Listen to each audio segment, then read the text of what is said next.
Since this is the cleanest it's been in 4.5 years, I thought I'd make a quick video tour of my sewing and crafting space up here. This is a room that sits above my garage at my house, and I use it for a little bit of everything. So we'll start over here. This is my vinyl cutter. This is a US Cutter SC Series 24-inch vinyl plotter running Cutmaster software on one of Tabitha's old laptops. I keep the actual vinyl to be cut is in that blue trunk right there.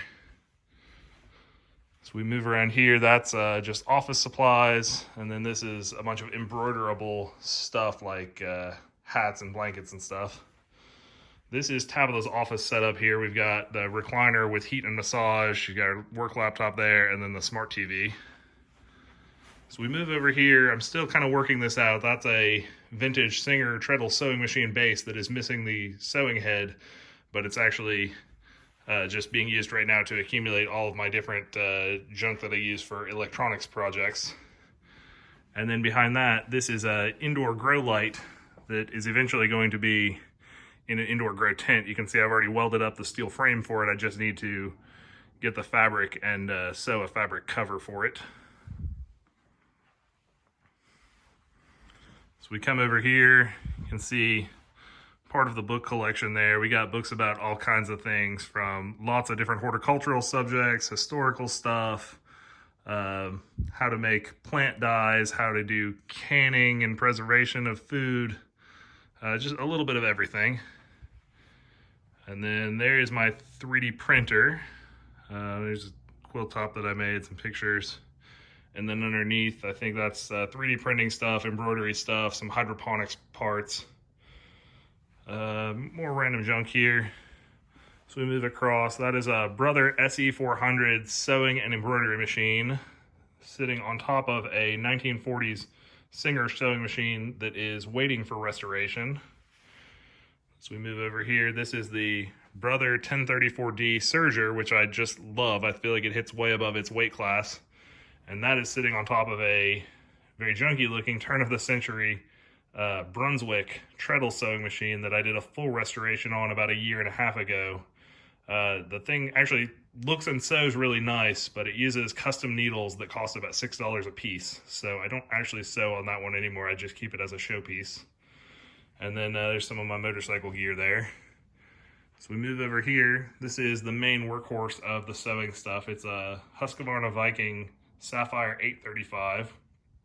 I've owned it for, I guess, about 8 years now, and I like it okay. When it works, it's a really nice sewing machine, but it's kind of finicky, and to be honest, for the amount of money I spent on it, it's probably not as nice. If I had to do it over again, I'd probably buy something different, but we've got some extra sewing machine feet there.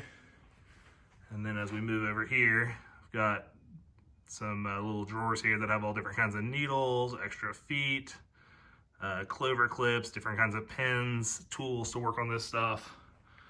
So we go back here, we've got some thread, various chemicals that you use in sewing. There's a walking foot, got more needles, some friction pins. It's part of a project that I've been working on for about 5 years now. There's the iron, some elastic, pencil and notepad there. As we go down underneath here, we've got some patterns, and then that box is full of different quilting magazines that I've accumulated over the years. That sewing machine case right there has a Brother XL 2600i sewing machine, which was the very first sewing machine that I bought when I first took up sewing. Still probably my favorite sewing machine I own. I just don't really have room to keep it out someplace right now. So we come over here, we've got a shelf right there that's got some other serger thread and some ribbons and things on it.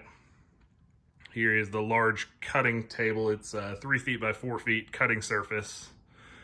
We've got the cutting rulers back there, some transfer tape used for the vinyl stuff, and some various cutting implements there. Underneath here, I keep most of my quilting fabrics arranged generally by color, and those would all be quilting cottons. And then over here, I've got some other totes that have random various fabrics, knits, and flannel. So anyway, that's a very brief overview of my sewing, crafting hobby room. Hope you enjoyed.